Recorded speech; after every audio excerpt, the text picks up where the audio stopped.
ہم نے بڑی تفصیل سے تذکرہ کیا تھا کائنات کے نظام کی صحت کا، یعنی ایکوریسی کا، کہ نظام کائنات جس میں اربوں خربوں سیارے، ستارے، سورج، چاند موجود ہیں، جس میں بہت سی کہکشائیں ہیں، جس میں بہت سے نظام ہائے شمسی ہیں، ان کی جو صحت ہے، جو ایکوریسی ہے، وہ اتنی زیادہ ہے کہ ماہرین علم حیات صدیوں کے حساب اس پر لگا لیتے ہیں اس اطمینان کے ساتھ کہ کہیں ذرہ برابر فرق نہیں آئے گا۔ تو اب اس کی تفصیل میں تو ہم آج نہیں جائیں گے کہ تکرار ہو جائے گی، کیونکہ ایک تو آپ لوگ خود علم حیات سے، کاسمولوجی سے واقف ہیں، اور دوسری چیز یہ ہے کہ توحید کی نشستوں میں اس کا ذکر بھی ہو چکا۔ لیکن اس سے تھوڑا سا آگے بڑھ، ہم مخلوقات کو جب دیکھتے ہیں تو ہم یہ دیکھتے ہیں کہ پروردگار عالم نے ہر شے کو بہترین انداز میں خلق کیا۔ جہاں تک انسان کا تعلق ہے، لقد خلقنا الانسان فی احسن تقویم کا لفظ استعمال کیا ہے، بہترین انداز میں انسان کو خلق کیا۔ لیکن ربنا الذی اعطی کل شیء خلقہ ثم ہدی، پروردگار عالم نے ہر شے کو بہترین انداز میں خلق کیا ہے۔ اور یہ گفتگو ہم توحید کے کسی درس میں کہہ بھی چکے ہیں کہ مخلوقات پروردگار عالم کامل ہوتی ہیں اور اس کے بعد متناسب ہوتی ہیں۔ اس سے آگے آپ اور بڑھیں کہ وہ صورت تخلیق، وہ کیفیت تخلیق پروردگار عالم ہر مخلوق کو عطا کرتا ہے جس سے بہتر ممکن نہیں۔ یعنی اللہ بہترین کے معیار سے اتر کے بہتر پہ بھی نہیں آتا، بہترین پر ہی رہتا ہے۔ اس کی بہت سی مثالیں ہیں۔ ہم اپنے مطمع نظر کو سمجھانے کے لیے مثال کے طور پر آپ کو ایک معاملے میں متوجہ کریں۔ جیسے اللہ نے ہمارا جسم خلق کیا ہے، ہمارے اعضاء و جوارح خلق کی، کانوں کی جگہ کان بنائے، آنکھوں کی جگہ آنکھیں بنائیں، ناک کی جگہ ناک بنائے۔ اگر تھوڑی دیر کے لیے ہم سے یہ کہا جائے یا آپ سے یہ کہا جائے کہ بھئی پروردگار عالم نے آپ کو یہ پیغام بھیجا ہے کہ میں نے تمہاری آنکھیں تمہارے جسم کے ایک خاص مقام پر قرار دے دی تھی، آج میں تمہیں یہ اختیار دے رہا ہوں کہ اگر تم چاہو تو اس کی جگہ تبدیل کروا لو، جہاں کہو وہاں لگا دوں۔ اب آپ غور کریں کہ جہاں پر آپ کی آنکھیں ہیں پورے جسم میں اس سے بہتر کوئی جگہ ہے جہاں آپ آنکھیں لگوا لیں؟ آپ جتنا بھی غور کریں آخر کار اسی نتیجے پر پہنچیں گے کہ جہاں ہیں اس سے بہتر کوئی جگہ ہے۔ یہ ایک مثال ہم نے دیا۔ اسی طرح مخلوقات کی حیات وجود، مخلوقات کا مقصد وجود، مخلوقات کی وہ تمام صفات کہ جن کے ساتھ ان کو خلق کیا گیا ہے، وہ فطرتیں، وہ جبلتیں جن پر ان کو خلق کر کے وجود بخشا گیا ہے، اگر ہم ان کے اوپر غور کریں تو ہم یہ دیکھتے ہیں کہ اس معیار سے بہتر کوئی معیار ہو ہی نہیں سکتا تھا۔ اس میں ہم کوئی تصحیح نہیں کر سکتے، اس کو اس سے بہتر انداز میں پیش نہیں کر سکتے۔ تو اب اگر ہم آپ سے یہ سوال کریں کہ پروردگار عالم میں کیا یہ قدرت نہیں تھی کہ وہ اس معیار سے نیچے آ جاتا، اس معیار اعلیٰ ترین سے کم معیار کے اوپر مخلوق کی تخلیق کر دیتا؟ تو آپ کہیں گے بالکل تھی، چاہتا تو کر سکتا تھا۔ تو اب ہمارا سوال یہ ہوگا کہ پھر وہ کون سی بات ہے، وہ کون سی قوت تھی، وہ کون سی شے تھی کہ جس کی وجہ سے پروردگار عالم نے اپنے آپ کو بہترین کے معیار سے نیچے نہیں آنے دیا؟ تو فوراً ہی ہمارے ذہن میں یہ سوال آئے گا اور یہ جواب بھی اس کا آ جائے گا کہ کوئی بیرونی طاقت اللہ کو مجبور نہیں کر سکتی۔ نہ کوئی بیرونی طاقت اللہ پر اثر انداز ہو سکتی ہے، نہ کوئی بیرونی طاقت اللہ کو مشورہ دے سکتی ہے. تو پھر وہ کون سی شے ہے جو اللہ کو بہترین سے بہتر تک نہیں آنے دیتی، بہترین پر ہی رکھتی ہے؟ اس کو ہم کہتے ہیں اس کی صفت عدالت. یہ اس کی صفت عدالت ہے کہ وہ بہترین سے نیچے آتے ہی نہیں. تو بہترین مقام پر، بہترین معیار پر جو شے اللہ کو روکے رکھتی ہے وہ کوئی بیرونی طاقت نہیں ہے، وہ اللہ کا معیار عظمت و بزرگی ہے، وہ اللہ کا معیار حکمت ہے، وہ اللہ کی صفت عدالت ہے. تو یہ عدالت کی ایک عمومی تعریف عالم تکوین کے اعتبار سے. لیکن جب ہم تشریع کے اعتبار سے آتے ہیں تو وہاں پر ہمیں ایک اور مطمع نظر سے عدالت کو دیکھنا ہوتا ہے. وہ ہے ایک بنیادی چیز حسن و قبح عقلی. یہ ہمارا اور عشاعرہ کا ایک بہت بڑا اختلاف ہے. عشاعرہ حسن و قبح عقلی کو نہیں قبول کرتے. وہ یہ سمجھتے ہیں کہ حسن و قبح جو ہے وہ صرف اور صرف قراردادی ہے، عقلی نہیں. جب ہم حسن و قبح کو عقلی مانیں گے تو ہم یہ کہیں گے کہ اللہ نے جو کام کیا صحیح کیا. لیکن اگر ہم حسن و قبح عقلی کو نہیں مانیں گے تو ہم یہ بات نہیں کہہ سکتے. اب اس کو سمجھانے کے لیے پہلے تو آپ کو حسن و قبح عقلی ہم سمجھا دیں، پھر ان اعتراضات کی طرف آئیں گے جو مکتب عشاعرہ عقیدہ عدل کے ضمن میں مکتب اہل بیت پر. حسن و قبح عقلی ایک تصور اچھائی اور برائی، یہ فطرت انسان میں اللہ نے رکھا ہے. وَأَلْهَمَهَا فُجُورَهَا وَتَقْوَاهَا، ہم نے اس کو اچھائی اور برائی کا الہام کر دیا.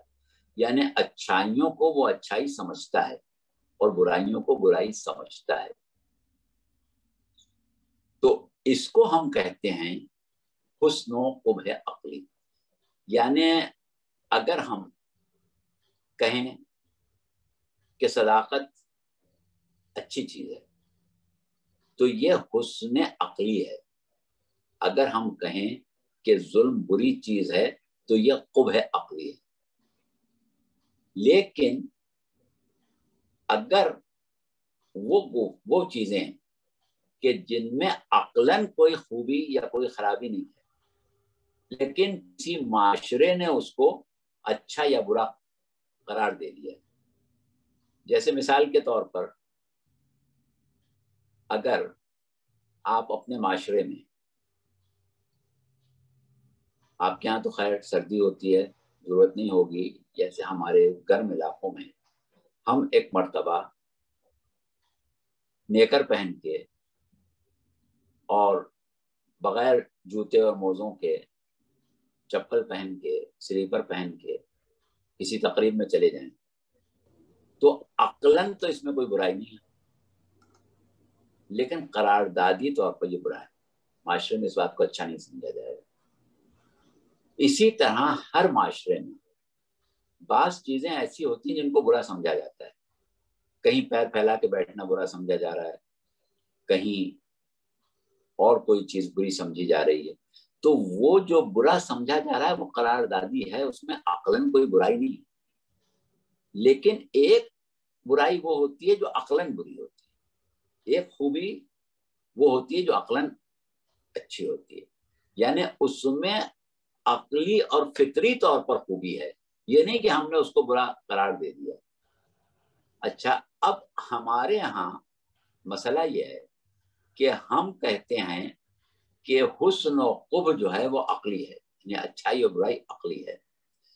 اور جب اچھائی اور برائی عقلی ہے تو پروردگار عالم کی عدالت کا تقاضا یہ ہے کہ کسی بری شے کا حکم نہ دے اور کسی اچھی شے سے منع نہ کرے۔ اشاعرہ کا نظریہ اس معاملے میں الگ ہے۔ وہ کہتے ہیں کہ اللہ کے لیے نہ کوئی اچھائی ہے نہ کوئی برائی ہے، نہ اللہ کو کسی کو جواب دینا ہے، نہ اللہ کے عمل پر کوئی انگلی اٹھا سکتا ہے، وہ جو چاہے کرے۔ اب جو اللہ کرے، جو اللہ کا فعل ہے بس ٹھیک ہے، اللہ کا فعل ہے، اچھا ہے۔ اور دوسری بات کو یہ کہتے ہیں کہ اچھائی اور برائی کا تعلق تو شریعت سے ہے کہ بھئی شریعت نے شراب کو برا قرار دیا، شریعت نے جھوٹ کو برا قرار دیا، شریعت نے کسی چیز کو برا قرار دیا یا شریعت نے کسی چیز کو اچھا قرار دیا، تو اللہ کوئی شریعت کا پابند تھوڑی ہے جو اللہ کے لیے اچھائی اور برائی ہے، لہذا اللہ جو چاہے کر سکتا ہے۔ دوسرا اعتراض ان کا یہ ہے کہ جب ایک مکتب تشیع سے گفتگو کرنے والا یہ کہتا ہے کہ اللہ عادل ہے، وہ ظلم نہیں کر سکتا، تو ان کا اعتراض یہ ہوتا ہے کہ اس کا مطلب آپ اللہ کو قادر مطلق نہیں مانتے، اللہ تو جو چاہے کر سکتا ہے، یہ کیا بات ہوئی ظلم نہیں کر سکتا؟ اس کو کس نے روکا ہے ظلم کرنے سے؟ چاہے تو ظلم کرے۔ تو یہاں پر ہماری وضاحت یہ ہوتی ہے کہ جیسے ایک اعلیٰ ظرف انسان یہ کہے کہ میں جھوٹ نہیں بول سکتا، ایک اعلیٰ ظرف انسان یہ کہے کہ میں دھوکہ نہیں دے سکتا، ایک اعلیٰ ظرف انسان یہ کہے کہ میں رشوت نہیں دے سکتا، ایک اعلیٰ ظرف انسان یہ کہے کہ میں حرام نہیں کھا سکتا، تو اس کا مطلب کیا یہ ہے کہ اس میں قدرت نہیں ہے، اس میں طاقت نہیں کہ وہ حرام کھا لے، اس میں طاقت نہیں ہے کہ وہ جھوٹ بولے، اس میں طاقت نہیں ہے، قدرت نہیں ہے کہ وہ برائی کو انجام دے؟ ایسا نہیں ہے۔ جب وہ یہ کہتا ہے کہ میں جھوٹ نہیں بول سکتا، میں ظلم نہیں کر سکتا، میں دھوکہ نہیں دے سکتا، تو نہیں دے سکنے میں جس مجبوری کی طرف وہ اشارہ کر رہا ہے وہ قدرت کے نہ ہونے کی مجبوری نہیں ہے، وہ اس کی اعلیٰ ظرفی کی مجبوری ہے۔ سبحان اللہ، سبحان اللہ، کہ اس کی اعلیٰ ظرفی یہ نہیں گوارا کر سکتی کہ وہ یہ برا کام کر لے۔ تو بس اسی طرح پروردگار عالم کی عظمت، اس کی بزرگی، اس کی کبریائی، اس کی بڑائی، اس کی ذات کا بے عیب ہونا اس بات کا متقاضی ہے کہ وہ ظلم نہ کرے، وہ کوئی برائی نہ کرے، وہ کوئی غلط بات کا حکم نہ دے، وہ کسی اچھی بات سے نہ روکے۔ تو یہ ہے ہمارے پاس تصور عدالت الہیہ۔ اب جب ہم کہتے ہیں کہ ہم اللہ کو عادل مانتے ہیں تو وہاں ہماری مراد یہ ہوتی ہے کہ جس طرح ذات باری تعالیٰ اپنی ذات میں بے عیب ہے، اسی طرح اپنے افعال میں بھی بے عیب ہے۔ اس کا کوئی عمل ایسا نہیں ہے کہ جو کسی اعتبار سے عیب کے زمرے میں آئے۔ اب یہاں پر وہی والی بات ہے کہ اشاعرہ یہ کہتے ہیں کہ اللہ کے لیے کوئی عیب نہیں، اور ہم یہ کہتے ہیں کہ جتنی ہستی اعلیٰ اور بلند ہوگی اس کے لیے عیب کا معیار جو ہے وہ اسی اعتبار سے بلند ہو جائے۔ جیسے مثال کے طور پر ایک عام انسان ہے، وہ راستہ چلتے ہوئے اسے بھوک لگی اور اس نے کہیں کھڑے ہو کے فٹ پاتھ پر دکان کے آگے کہیں کوئی کھانے کی چیز خرید کے کھا لی۔ ایک عام آدمی ہے، کوئی اس کے لیے اس میں عیب نہیں کہے گا کہ اس میں اس کا عیب ہے، اس نے برا کیا۔ لیکن ایک بڑے معظم اور بڑے باعزت عالم دین ہیں، وہ سڑک پر فٹ پاتھ پر کھڑے ہو کے کچھ کھانے لگے، تو لوگ کہیں گے کہ صاحب یہ ان کے شایان شان تو نہیں تھا، ان کو ایسا نہیں کرنا چاہیے، یعنی جتنا انسان کا یا ہستی کا وجود کا معیار عظمت بڑھتا جائے گا اتنا اس کے لیے عیب جو ہے وہ بہت سی چیزیں جو عام لوگوں کے لیے عیب نہیں ہے وہ اس کے لیے عیب ہو جائیں گے. تو اللہ سے عظیم ذات کون سی ہے؟ تو اللہ سے تو یہ ممکن ہی نہیں ہے کہ ذرہ برابر کوئی ایسا کام کرے جو عیب میں شمار ہوتا ہو. تو اس اعتبار سے ہماری نظر میں عدالت الہیہ پرتو ہے اس کی عظمت و بزرگی کا، نہ کہ اس کی قدرت کا نقص ہے. اور اس اعتبار سے جب ہم یہ کہتے ہیں کہ ہم ذرہ برابر بھی نیکی کریں گے تو ہمیں 100% یقین ہے کہ اللہ اس کا اجر ضرور دے گا. ہم تھوڑی سی بھی نیکی کریں گے، تھوڑا سا بھی اگر اللہ کی طرف بڑھیں گے تو اللہ ہماری طرف ضرور بڑھے گا.